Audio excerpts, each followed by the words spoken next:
자, 우리 신명기를 시작한 오늘 첫 번째 또 이 강의 시간입니다. 우리 좌우로 함께 인사 나누겠습니다. 은혜 받읍시다. 이렇게 인사합시다. 네. 네. 제가 우리 교회에 부임해서 지금 사역을 한 지가 거의 이제 만 6년이 되어 가는 것 같습니다. 생각보다 시간이 엄청 빨리 갔죠, 그죠? 저도 언제 이렇게 흘러갔나 싶은 생각이 드는데 부족하지만 만 5년이라고요? 네, 만 5년이랍니다. 네, 6년인 줄 알았습니다. 네, 부족하지만 설교자로서 우리 성도들과 함께 꾸준히 하나님의 말씀을 이렇게 나누고 증거할 수 있게 하셔서 참 감사를 드립니다. 모세오경 말씀은 제가 창세기부터 지금 차례대로 쭉 하다 보니까 이제 신명기를 전할 차례가 된 것 같습니다. 여러분 창세기, 출애굽기, 레위기, 민수기, 그 다음에 오늘 마지막 신명기 말씀, 이제 모세오경이라 하는데, 이 모세오경은 이스라엘 백성들 그 유대교 신앙과 그들의 어떤 삶에 가장 기초가 되는 말씀이 모세오경의 말씀이죠. 그래서 창조로부터 인류가 어떻게 시작이 되었고, 그 인류 가운데서도 하나님이 택하신 백성으로서 아브라함과 그의 후손들에게 주신 약속이 이제는 이스라엘이라고 하는 민족을 통해서 어떻게 성취되어 가는지에 대한 내용이, 그 모든 배경적인 내용도 다 기록되어 있고, 또한 언약 백성으로서 이스라엘 백성들이 어떻게 이 세상을 살아야 할지에 대한 그 구체적인 명령들도 모세오경에 다 담겨 있다라고 볼 수가 있습니다. 그런데 그 모세오경 중에서도 이제 신명기는 말하자면 모세오경의 결론과도 같고 요약책과도 같은 것이 이 신명기의 말씀이에요. 그래서 내용적으로는 이 신명기가 출애굽기나 레위기에 기록되어, 민수기에 기록된 이 율법들을 다시 요약해서 기록된 말씀이고요. 그 다음에 이 신명기는 구약 성경 어쩌면 전체적으로 봤을 때 제일 중요한 기초가 자료가 되는 말씀이 신명기입니다. 그래서 신명기는 구약의 핵심이라고 불려지기도 하는 것이죠. 그래서 신명기를 보면 개인의 신앙은 물론이고 앞으로 세워질 이스라엘 나라의 왕들이나 그 왕국이 어떻게 하나님을 섬겨야 될지에 대한 그런 구체적인 내용들까지도 이 말씀 안에 다 들어있다라고 여러분 볼 수가 있는 것입니다. 근데 여러분, 신명기는 구약에서만 중요한 게 아니에요. 신명기 말씀은 신약 성경에서도 무려 80여 차례 인용이 될 만큼 구약 성경 중에서도 제일 중요한 성경 중에 하나입니다. 그래서 여러분, 이게 단순히 유대인에게만 중요한 그 성경 말씀이 아니라 이제는 예수 그리스도 안에서 구원받은 헬라인이나 로마인이나 모든 이방인들에게 이르기까지 이 신명기의 말씀이 구체적인 오늘날 우리의 삶에 지침이 된다는 걸 알 수가 있어요. 그래서 여러분, 예수님도 공생의 사역을 시작하시자마자 마귀에게 시험을 받으셨죠. 3차례 시험 받으셨죠. 기억나시죠? 돌을 떡덩이가 되게 하라. 그 다음에 성전 꼭대기에서 뛰어내려봐라.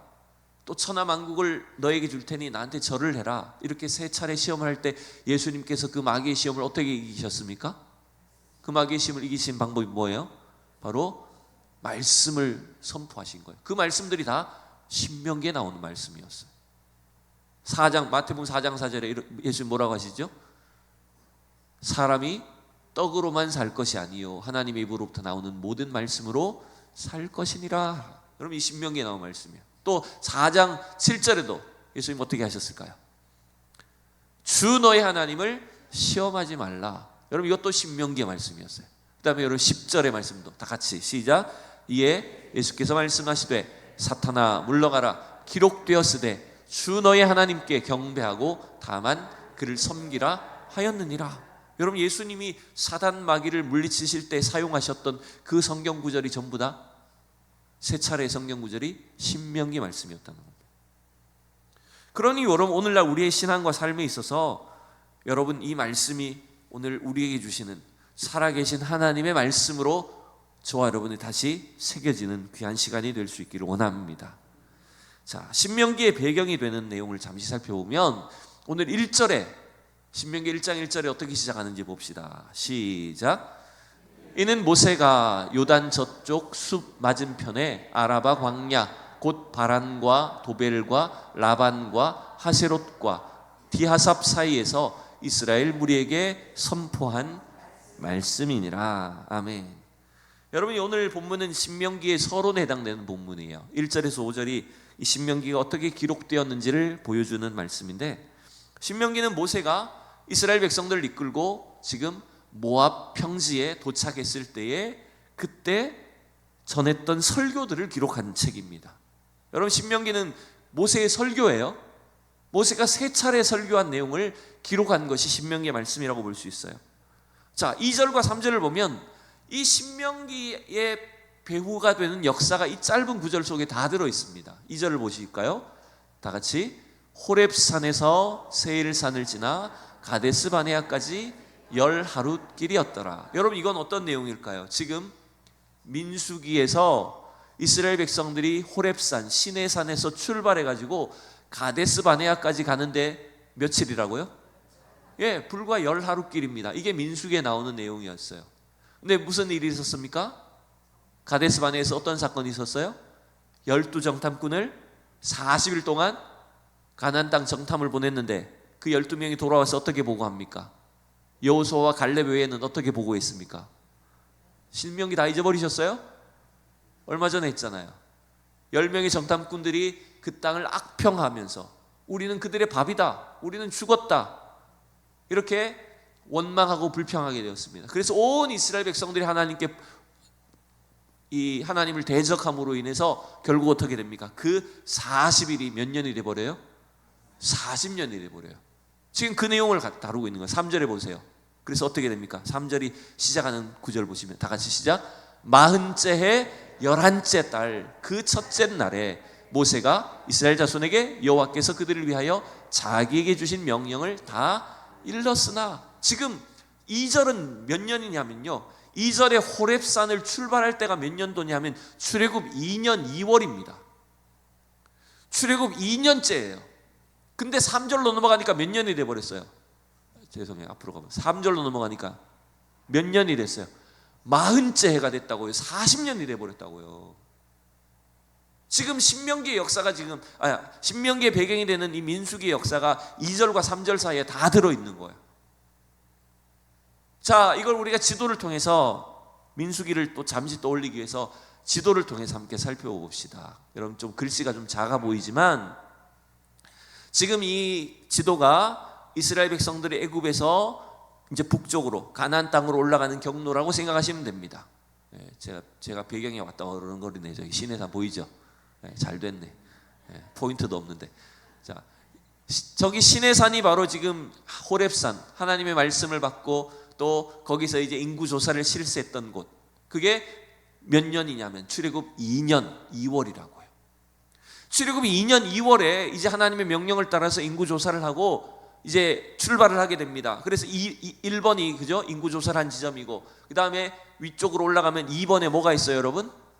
가데스 바네아가 있죠. 가데스 바네아까지 며칠 길이라고요? 아까 방금 읽었잖아요.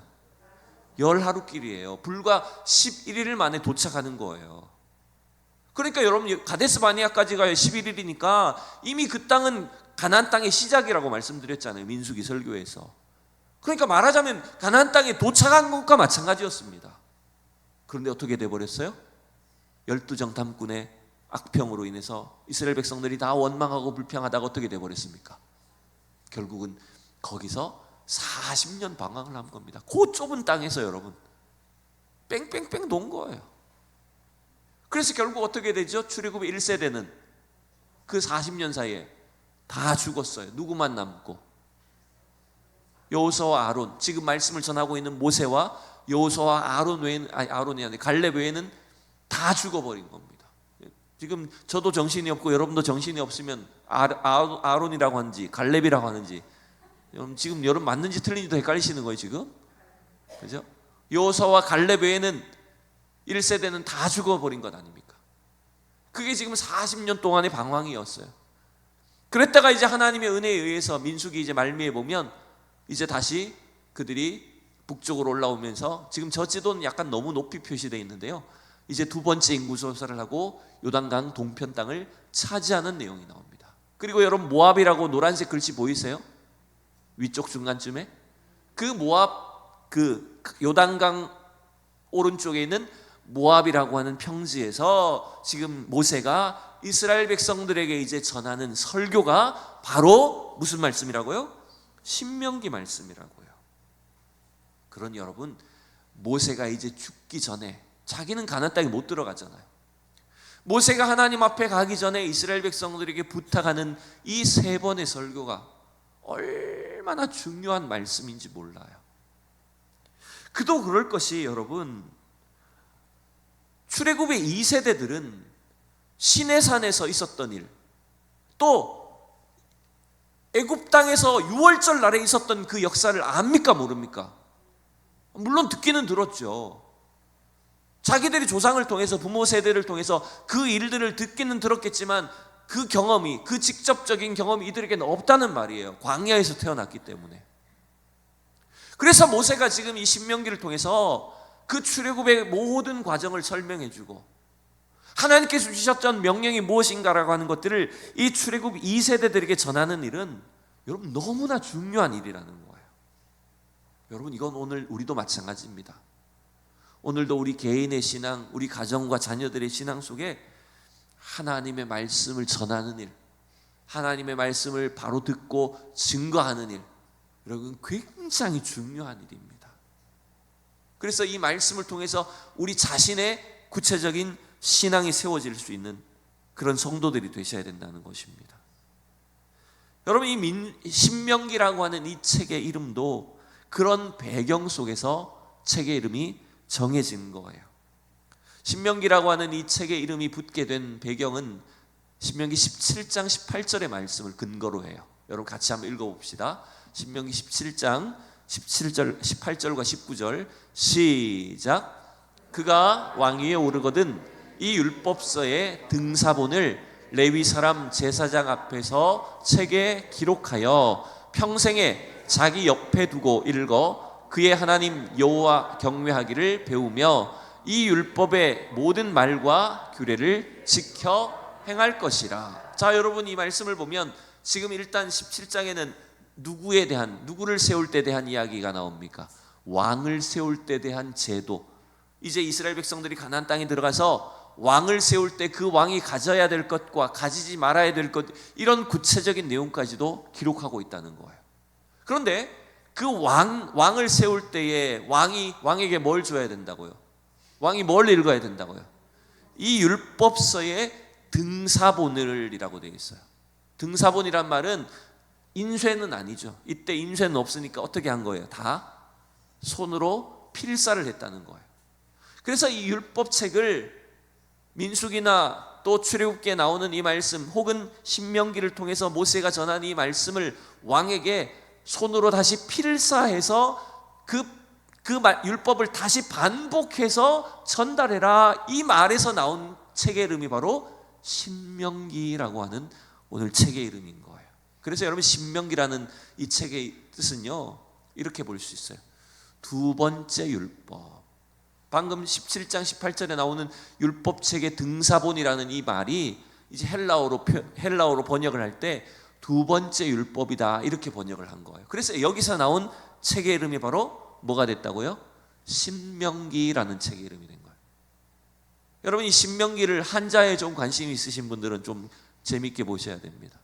신명기라고 하는 이 우리말 성경책의 한자는 여러분 뭐냐면 이거예요.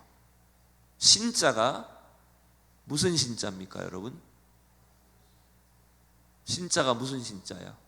보통 신명기 하면 우리는 귀신 신자, 즉 하나님을 나타내는 신자를 생각하지만 실제로는 신자는 그 귀신 신자가 아닙니다. 이 신자는 무슨 신자냐면요, 원숭이 신자입니다. 거듭한다, 반복한다는 뜻이에요. 이게 아마 옛날에는 원숭이가 사람을 흉내낸다는 어떤 그걸 생각을 해서인지 이걸 원숭이 신자라고 했어요. 그래서 이 신자가 여러분, 즉 하나님의 말씀, 그 율법을 반복한다, 거듭한다 하는 뜻으로 신명기를 쓰게 된 거예요. 여러분, 출애굽의 여정을 거쳐서 약속의 땅인 이제 가나안 땅으로 들어가는 이스라엘 백성들에게 그들이 어떻게 그 땅에서 살고 어떻게 하나님을 섬기고 하나님의 말씀에 순종해야 될지를 거듭 반복해서 가르쳐주는 말씀이라는 거예요. 두 번째 율법이라고 해서 새로운 율법이 아닙니다. 이전에 없던 걸 새롭게 가르치는 게 아니에요. 반복한다는 거예요. 왜냐하면 그게 중요하기 때문입니다. 따라서 여러분, 이 신명기 말씀은 오늘 예수 그리스도를 통해서 구원받은 우리 성도들이 하나님의 백성으로 우리가 어떻게 이 땅을 살아야 될지를 여러분 거듭 우리에게 들려주시는 말씀으로 받을 수 있기를 원합니다. 그래서 여러분, 오늘 이 서론에 해당되는 이 본문을 보면 출애굽기부터 민수기, 신명기까지 걸쳐 있는 이 지나온 40여 년의 역사를 기초로 설명하고 있는 걸 볼 수 있어요. 우리가 6절, 8절 한번 읽어볼게요. 6절부터 8절. 자, 시작. 우리 하나님 여호와께서 호렙산에서 우리에게 말씀하여 이르시기를 너희가 이 산에 거주한 지 오래니 방향을 돌려 행진하여 아모리 족속의 산지로 가고 그 근방 곳곳으로 가고 아라바와 산지와 평지와 네겝과 해변과 가나안 족속의 땅과 레바논과 큰 강 유브라데까지 가라. 내가 너희의 조상 아브라함과 이삭과 야곱에게 맹세하여 그들과 그들의 후손에게 주리라 한 땅이 너희 앞에 있으니 들어가서 그 땅을 차지할지니라. 아멘. 여러분, 지금 이 말씀은 이미 40년 전에 하나님이 모세를 통해서 주신 말씀이에요. 지금 40년 전에 했던 이야기를 모세는 반복하는 겁니다. 그게 무슨 말이냐면, 자, 여기 보세요. 호렙산에서 말씀했다 그랬잖아요. 지금 출애굽해서 막 2년 된 이스라엘 백성들에게 하나님이 너희 이제 여기 너무 오래 머물렀어. 이제 너희들에게 약속한 땅으로 가라. 40년 전에 주셨던 말씀이에요. 근데 모세가 지금 40년 후에 다시 그 말씀을 이야기하는 겁니다. 40년 전에 이렇게 말해갖고 지금 우리가 어디에 와 있냐? 여기 와 있다. 지금 요걸 보셔야 돼요. 과거와 현재와 미래가 지금 다 담겨 있는 겁니다. 자, 다시 잘 생각해 보세요. 40년 전 과거는 어디 있었어요?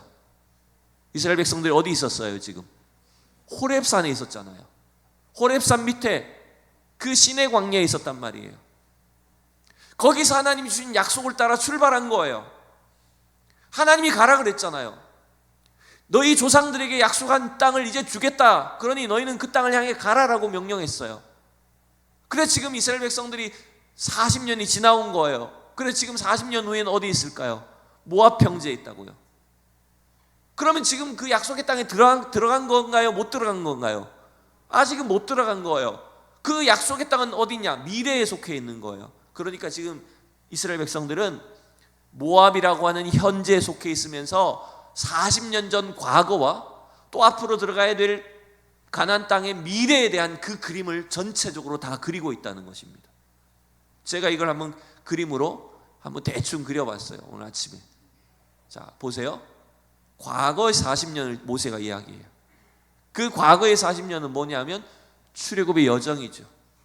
애굽에서 출발해가지고 광야를 지금 가데스 바네아 사건으로 인해서 약 39년 동안 광야를 방황한 것. 그래서 총 40년의 여정이 걸린 거예요. 지금 이 모압 땅까지 오기까지. 그 과거를 기초로 해요. 그 다음에 이스라엘 백성들은 어디 있어요? 현재 여기 모압 땅에 있다고요. 모압 평지에 있다고요. 여기 있는 사람들은 누구예요? 출애굽의 1세대예요. 출애굽 2세대예요. 1세대는 광야에서 죽었어요. 지금 현재에 있는 사람들은 출애굽의 2세대에 있는 거예요. 이들이 지금 바라봐야 될 곳은 어디입니까? 미래가 앞에 놓여 있어요. 미래는 어디예요? 하나님 약속하신 가나안 땅에서의 삶이 기다리고 있는 거예요. 자, 그러면 모세가 지금 설명하는 걸 잘 들어보시면 그 40년 전에 하나님이 주신 약속을 따라서 이스라엘 백성들이 출발을 했는데 성공한 겁니까? 실패한 겁니까? 지나간 40년은 성공입니까? 실패입니까? 애매하긴 하지만 실패 같죠, 일단. 그죠? 왜냐하면 가데스 바네아까지 11일밖에 안 걸리는데 40년을 낭비했으니, 그러고도 지가 아직 못 들어갔으니 지나온 40년의 과거는 실패한 것처럼 보입니다. 맞죠? 실패처럼 보여요. 그럼 여러분, 그 실패했던 과거를 기초로 해서 이스라엘 백성들이 이제 어디로 들어가야 됩니까? 가나안 땅에 들어가야 돼요. 그러면 그 가나안 땅에서의 실패와 성공은 두 개의 선택이 남아있죠. 두 개의 결과가 어떻게 될지 알지 못하는 거예요. 실패할 수도 있고 성공할 수 있는 거예요. 그러면 그 실패와 성공의 기초는 뭘까요? 실패할 수도 있고 성공할 수도 있는데 그 실패와 성공을 할 수 있는 중요한 기준은 뭐가 될까요? 가운데 뭐가 있어요, 여러분? 지금 현재의 이스라엘 백성들이 어떤 믿음의 선택을 하느냐, 어떤 믿음의 결단을 하느냐에 달려있다는 거예요. 그게 무슨 말씀이라고요? 신명기라고요, 여러분. 그러나 여러분, 이렇게 생각하지 마십시오. 지나온 40년이 이스라엘 백성들의 불순종으로 인해서 광야에 방황을 했고 또 낭비한 것처럼 보였지만, 하나님은 어떤 식으로든 하나님의 계획을 이루어 가시는 분이세요. 그러기에 실패한 것처럼 보였지만 오늘 모압 평지에 와서 약속의 땅을 눈앞에 두고 있다는 것 자체가 뭐냐면 하나님이 이루어 놓으신 성공이라는 겁니다. 사람의 불순종으로 인해서 그 모든 계획이 실패한 것처럼 보이지만 하나님은 약속의 하나님, 언약의 하나님이시기 때문에 그 일을 반드시 이루시는 거라는 거, 보여주는 거예요. 인간은 실패하지만 하나님은 성공하신다는 거예요. 여러분, 그래서 늘 하나님이 어떻게 하시는가라고 하는 것들을 바라볼 필요가 있는 것입니다.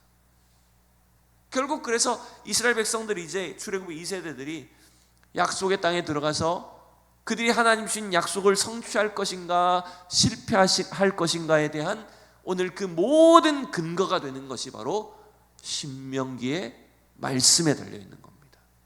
신명기의 말씀을 어떻게 받아들이느냐, 그 말씀 앞에 어떻게 결단할 것인가, 또 그 말씀을 붙잡고 순종하며 살 것인가. 여러분, 이게 이 결단에 따라서 미래의 선택지가 달려있다는 걸 여러분 볼 수가 있습니다. 여러분, 이건 오늘 우리 개인의 신앙도 마찬가지 아닌가요? 과거로부터 오는 역사가 주는 교훈에 대해서 오늘 우리가 어떤 선택을 할 것이냐 하는 것이 중요한 결단이 되어야 됩니다. 여러분, 아무리 과거에 잘했어도 지금 실패해버린다면, 지금 믿음을 가지지 못한다면 미래가 없는 것입니다. 비록 우리가 과거에 실패했더라도, 과거에 순종하지 못했고 실수했더라도 지금 하나님 앞에, 하나님의 말씀 앞에 내가 어떻게 반응하느냐에 따라서 여러분, 우리 앞날이, 우리 미래가 달라질 수가 있다는 것입니다. 그래서 여러분, 오늘 신명기의 서론에 해당되는 이 말씀을 시작하면서 우리가 오늘 하나님의 말씀에 대한 우리의 신앙과 태도를 여러분 결단할 수 있기를 축복합니다. 여러분, 이건 단순히 하나님을 위해서, 교회를 위해서, 남을 위해서를 말하는 게 아닙니다. 바로 우리 자신의 구원과 미래를 위해서 말씀드리는 겁니다. 여러분, 그래서 신앙은요, 현재를 기반으로 해서 미래를 바라보는 것입니다. 현재의 삶 속에서 내가 어떤 선택을 하느냐라고 하는 것을 통해 우리는 미래를 내다보는 것이고, 그것이 믿음이라는 것입니다. 특별히 우리 성도들은 어떻게 신앙생활을 해야 되냐 하면, 우리는 평생 하나님이 나의 현재의 삶에 주시는 이 약속의 말씀을 읽고 그 말씀을 배우고 순종하며 사는 삶이 되어야 되는 거예요. 그게 오늘 우리 현재의 삶 속에 우리에게 주신 신앙의 명령이라는 것입니다. 그래서 여러분, 하나님이 주시는 말씀에 날마다 민감하게 귀를 기울일 줄 알고 반응하는 우리 성도들이 될 수 있기를 축복합니다. 제가 한 책을 읽었더니 이런 재미있는 이야기가 있더라고요. 어느 김정주라는 목사님이 쓴 책인데 이분이 이렇게 써놨어요.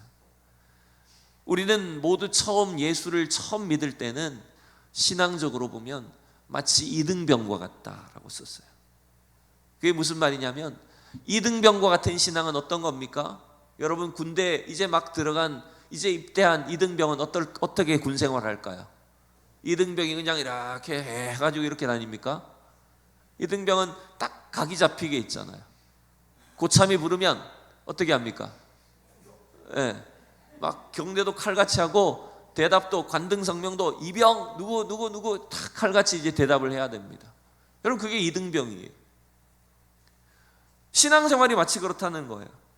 처음 예수를 믿을 때는 나 같은 죄인 살리신 주 은혜 놀라와, 나처럼 이렇게 부족한 사람을 하나님 구원하여 주신 은혜 때문에 막 그 말씀에, 그 은혜에 막 늘 즉각적으로 반응하고 눈물 흘리고 이렇게 합니다. 저 이등병 때 하도 긴장을 해가지고요, 자다가도 고참이 저를 부르면 한 번만에 일어나야 된다 그래요. 우리 때는 그랬어요. 자는데 고참이 와서 깨웁니다. 툭 건드리면서, 야 일어나, 근무야. 딱 한 번 건드릴 때 일어나야 돼요. 만약 못 일어나면 혼나요. 맞는 거예요. 너무 긴장이 돼가지고요, 그게 얼마나 이게 정신적으로 신체적으로 긴장이 되는지, 제 근무 시간이 되기 전에 고참이 와서 깨우기 전에 항상 깨어 있었어요.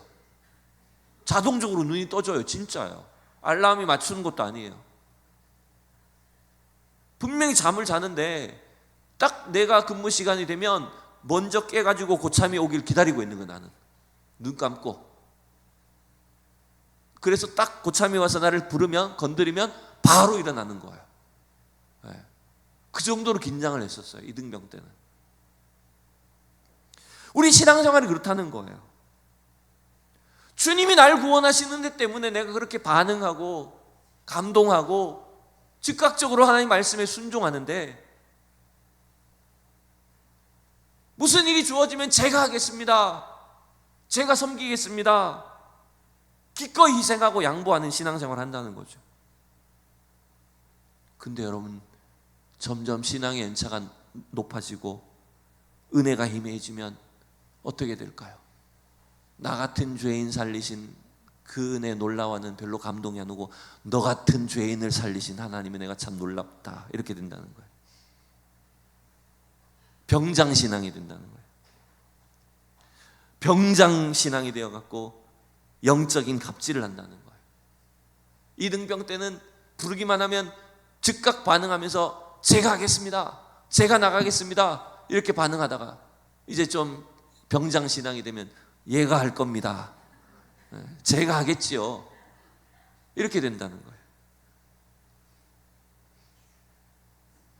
여러분, 우리의 신앙은 어쩌면 이렇게 계속해서 은혜가 넘치고 생기와 탄력이 가득하고 또 늘 신선한 신앙생활이 돼야 된다는 겁니다. 그렇게 하려면 어떻게 해야 되는지 아십니까? 하나님의 말씀에 민감하셔야 됩니다. 오늘 신명기를 통해서 모세가 이스라엘 백성들에게 증거하는 이 말씀이 오늘 우리의 현재와 미래에 대한 너무나 중요한 선택이라고 하는 것, 그 말씀에 어떻게 반응하는가에 따라서 우리의 미래가 달라질 수 있다는 것을 기억할 때, 여러분 오늘 다시 한번 우리 하나님의 말씀 앞에 즉각적으로 반응하고 순종하며 주님 뜻에 복종할 수 있는 우리 성도들이 될 수 있기를 축복합니다.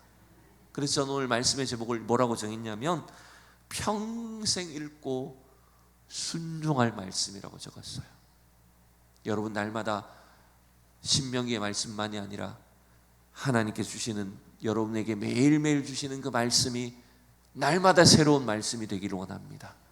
평생 그 말씀을 읽고 그 말씀에 순종하고 반응하고 그 말씀의 은혜를 경험하고, 그래서 우리의 신앙이 살아나고 또 하나님 나라가 세워지는 귀한 축복의 도구들이 다 될 수 있기를 축원합니다. 기도하겠습니다.